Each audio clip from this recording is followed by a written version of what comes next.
हिमाचल प्रदेश के मुख्यमंत्री सुखविंदर सिंह सुक्खू ने सोमवार को अधिकारियों के साथ मीटिंग की। मुख्यमंत्री ने कहा कि सरकार आम जनता और प्रभावितों तक राहत पहुंचाने का काम कर रही है। वह भारतीय जनता पार्टी की तरह चुनाव के मद्देनजर कोई काम नहीं करती। सरकार का ध्येय सिर्फ प्रभावितों तक राहत पहुंचाने का है। साल 2024 के चुनाव आने वाले हैं और भाजपा चुनाव के मद्देनजर कई शगुफे छोड़ते हुए नजर आएगी। हिमाचल प्रदेश में भारी बारिश की वजह से तबाही हुई है। राज्य सरकार अब भी केंद्र सरकार से मांग कर रही है कि इस आपदा को राष्ट्रीय आपदा घोषित किया जाए। जरूरत पड़ने पर दोबारा प्रधानमंत्री नरेंद्र मोदी और गृह मंत्री अमित शाह से बात करेंगे। मुख्यमंत्री सुखविंदर सिंह सुक्खू ने कहा कि जब उन्होंने प्रदेश की सत्ता संभाली थी तब हिमाचल पर 75,000 करोड़ रुपए का कर्ज था। इसके अलावा कर्मचारियों की भी 10,000 करोड़ रुपए की देनदारी थी। बावजूद इसके सरकार ने अपना वादा निभाते हुए ओल्ड पेंशन स्कीम की बहाली की।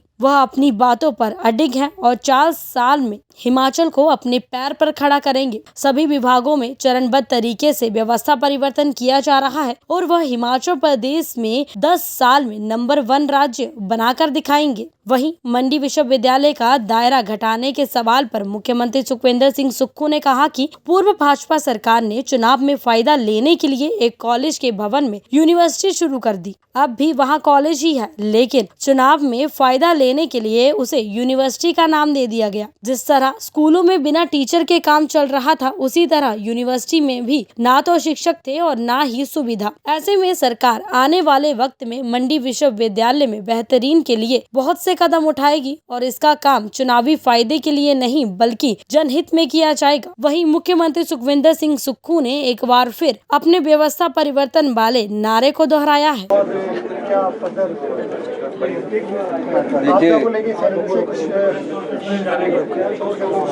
देखिए, सोमवार को सभी सेक्रेटरीज के साथ बैठक होती है, डिपार्टमेंट का रिव्यू होता है और डिपार्टमेंट के रिव्यू के बाद ये फैसला किया जाता है कि कौन से डिपार्टमेंट में किस चीज़ की क्या ज़रूरत है। जहाँ तक आपदा की बात है, मैं हिमाचल के लोगों का धन्यवाद करना चाहता हूँ और सबसे ज़्यादा प्यारे बच्चों का भी धन्यवाद करना चाहता हूँ जो अपने जन्मदिन में आकर इस आपदा राहत कोष में पैसे दे रहे हैं। सरकारी कर्मचारी का बहुत बड़ा योगदान हमें आपदा राहत कोष में मिल रहा है और आपदा राहत कोष में जो विपदा आई है उसमें आपदा राहत कोष में लोगों ने बढ़ चढ़कर दान कर रहे हैं।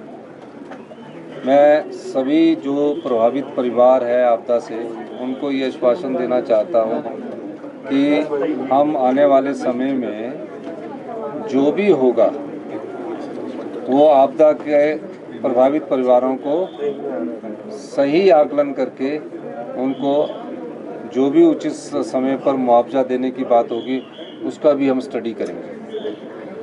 सर, प्रियंका गांधी हिमाचल आने वाली है, क्या शेड्यूल तय हो गया है उनका? सर मुझे तो आप ही से पता लग रहा है।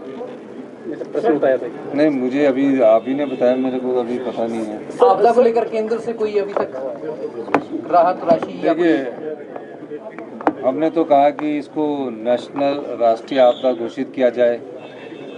हमने कहा कि राहत राशि जो हमने केंद्र सरकार के नियमों के तहत दी है उस राहत राशि को जल्दी हमें दिया जाए। तो अभी जो दूसरी टीम आई है उसकी रिपोर्ट सबमिट होने की बात कह रही है, लेकिन हमें आपदा में अपने सोर्सेज से, चाहे वो बागवानों का सेब पहुंचाने की बात है, चाहे किसान की फसल को जो फसलें हैं, सब्जियां हैं, उनको मंडियों तक पहुंचाने की बात है, हम उसमें सफल हुए हैं। और हमारा प्रयास है कि पहले जो हमारे किसान हैं, बागवान हैं, उनका फल और सब्जी मार्केट में पहुंच जाए और उसके बाद जो राहत राशि है उसके लिए हम केंद्र सरकार से एक बार फिर अनुरोध करेंगे। सर, देश चुनाव को लेकर देश में चर्चा चली है और राहुल जी ने भी कहा कि ये संघीय ढांचे पर हमला है। सर, आप किस तरह से देखते हैं? देखिए, ये तो हमारे हाईकमांड ही तय करता है और जो हाईकमांड तय करता है उसके आधार पर हम आगे बढ़ते हैं। सर, भाजपा आरोप लगा रही है कि जो मंडी यूनिवर्सिटी उसका दायरा घटा रही है प्रदेश सरकार, बहुत सारे कॉलेजेस को बाहर कर दिया है, क्या कहेंगे? देखिए, कोई विश्वविद्यालय जो खुलता है उसके कोई नियम कानून होते हैं आपने ठीक है कि चुनावों से 6 महीने पहले जयराम ठाकुर जी ने सरदार पटेल मंडी यूनिवर्सिटी खोली, और खोली कहाँ? कॉलेज में, और उसके साथ कॉलेज को एफिलिएट कर दिया। जिस तरह स्कूल खोले ना, उसमें टीचर नहीं है, बच्चे नहीं है, उसी तरह इन्होंने यूनिवर्सिटी भी खोल दी। अब यूनिवर्सिटी में जितने बच्चों के पेपर होने हैं उसका इंफ्रास्ट्रक्चर नहीं है, क्वालिटी एजुकेशन की तरफ बैठने की व्यवस्था नहीं है। आप मुझे यूनिवर्सिटी का कोई ढांचा तो बता दीजिए कहाँ उनकी बिल्डिंग बनी है। मंडी यूनिवर्सिटी से मंडी के कॉलेज को उन्हीं में एफिलिएट किया गया है, और जो कॉलेज हमने वहाँ से निकाले हैं कि उनके एग्जामिनेशन सेंटर कैसे होने चाहिए, उस दृष्टिकोण से किया है। कोई यूनिवर्सिटी बंद नहीं कर रहे हम पहले उसका इंफ्रास्ट्रक्चर में सुधार करेंगे, और इंफ्रास्ट्रक्चर में सुधार करने के बाद हम जो पाएंगे कि क्या इस यूनिवर्सिटी में क्या क्या कोर्सेज शुरू किए जाते हैं वो डिसाइड करेंगे। कॉलेज ही है वो, यूनिवर्सिटी नहीं है अभी। उसको नाम दे दिया क्योंकि चुनाव लड़ना चाहते थे और चुनाव में फ़ायदा उठाना चाहते थे। हम जो भी काम कर रहे हैं, हम ये देख के काम नहीं कर रहे कि हमने चुनावों में लड़ना चुनाव लड़ना है। हमने आपका अगर राहत पहुंचाई है तो ये देख कर राहत पहुंचाइए कि आम आदमी के घर तक हमारी सरकार पहुंचे, हर गरीब के दरवाजे तक हमारे मंत्रिमंडल के सदस्य जा रहे हैं, रोज़ रिव्यू मीटिंग ले रहे हैं। ये सरकार की कर्तव्य निष्ठा को दर्शाता है। और जहाँ तक मंडी यूनिवर्सिटी की बात है, मंडी यूनिवर्सिटी को कोई बंद करने का राजनीतिक लाभ उठाना चाहते हैं। लोकसभा चुनाव आ रहे हैं तो तरह तरह के शगुफे छोड़ेंगे और अपना ध्यान वो पत्रकारिता के माध्यम से अपनी ओर आकर्षित करवाना चाहते हैं। यही उनका मुख्य ध्येय है। सर, प्रधानमंत्री घर मानते हैं, इस आपदा की स्थिति में आप उनसे क्या उम्मीद करते हैं? क्या व्यक्तिगत रूप से दोबारा उनसे बात करेंगे? देखिए, अभी तो हम इनसे निपटने के बाद प्रधानमंत्री जी से बात करने की जरूरत होगी, प्रधानमंत्री जी से बात करेंगे, गृह मंत्री जी से बात करने की जरूरत होगी, गृह मंत्री जी से बात करेंगे। सर, संघीय ढांचे के मुताबिक आपको लगता है कि एज ए मुख्यमंत्री? धन्यवाद। सर एक सवाल इंडियन एक्सप्रेस में 2 दिन से आपको ट्रैक कर रहा हूं। मुझे एक सवाल आपसे पूछना है। 11,000 करोड़ का आपने बोला कि पिछली सरकार का लोन है, उसके बाद 12,000 करोड़ का लॉस इस डिजास्टर में हो चुका है। आपका ब्लूप्रिंट क्या है 2 महीने के उसके बाद? देखिए, आपको थोड़ा सा मैं आपको क्लैरिफिकेशन कर देना चाहता हूँ। जो सवाल इन्होंने पूछा है, जब हमारे 8 महीने पहले सत्ता में आए 75,000 करोड़ का कर्जा हिमाचल प्रदेश पर चढ़ा हुआ था। आप सब पत्रकार बंधु और सब आम नागरिकों पर 94,000 रुपये का कर्जा चढ़ा हुआ है। 10,000 करोड़ रुपए की सरकारी कर्मचारियों का वेतन तो लागू कर दिया, लेकिन उनकी देनदारियां नहीं दी, तो 85,000 करोड़ रुपए ये हो गया। उसके बाद भी हमारी आर्थिक तंगी के बाद हमने सरकारी कर्मचारी और अधिकारियों को ओल्ड पेंशन स्कीम दी, उसमें हमने फाइनेंस नहीं देखा, उसमें उनका हमने देखा है कि वृद्धावस्था में सामाजिक दृष्टिकोण अपनाया है।